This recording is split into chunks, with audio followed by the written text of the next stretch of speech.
Let's take a look at how to set up the scroll saw.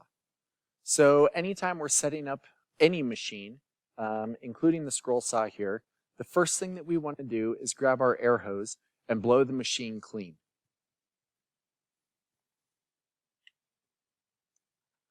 I'm going to hold on to the table insert to make sure it doesn't fly away. I'm also going to make sure that all of the blades have been stored at the back of the machine.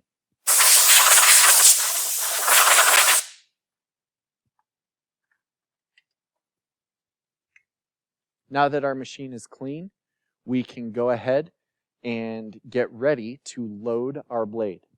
The first thing we need to do is make sure that the tension has been released. If the tension lever is in the horizontal position, you will not be able to get a blade loaded into the machine. So we're going to make sure that that is in the up position.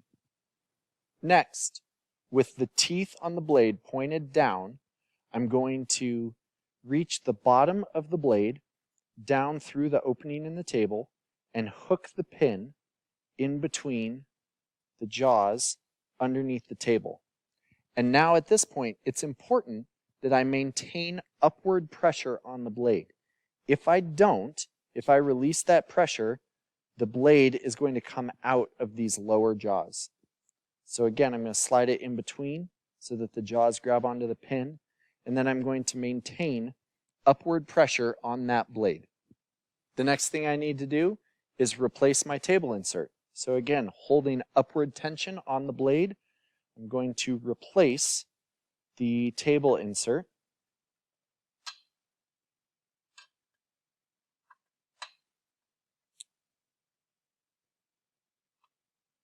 After the table insert's in place, I can go ahead and load my workpiece, and I'm going to fish the blade up through this hole right here, assuming that this is where I want to start my cut from.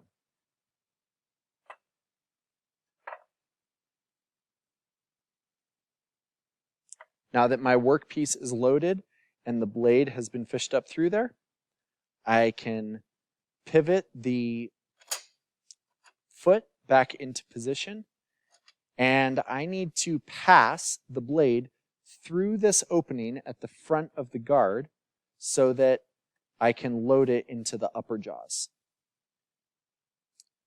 Just like that.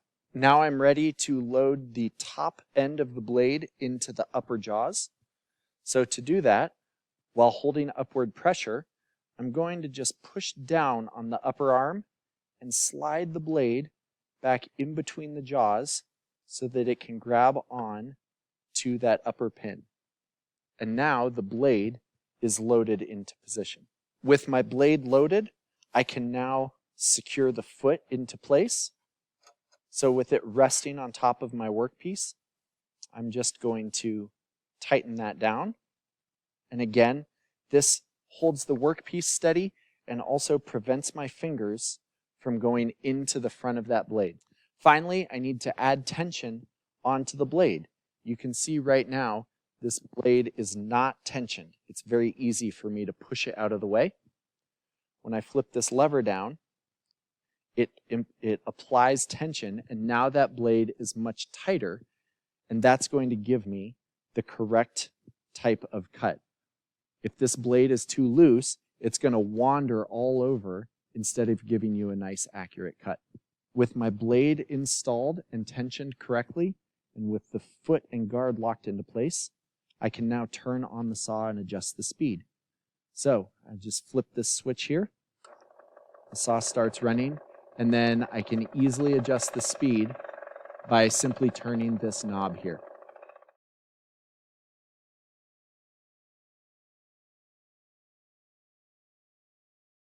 Now that I've finished my cut, I can undo what I've just done so that I can release my workpiece and the blade from the machine.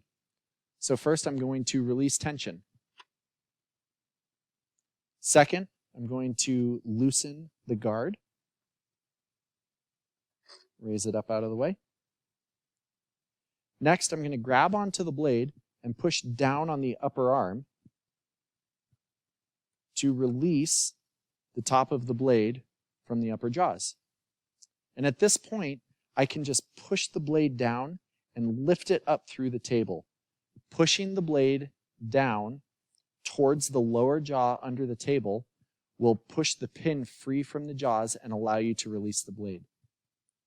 This is going to go back in the little storage container at the back of the table. I can remove my workpiece, and then the last thing I need to do before I leave is blow the machine off to make sure it's clean for the next user.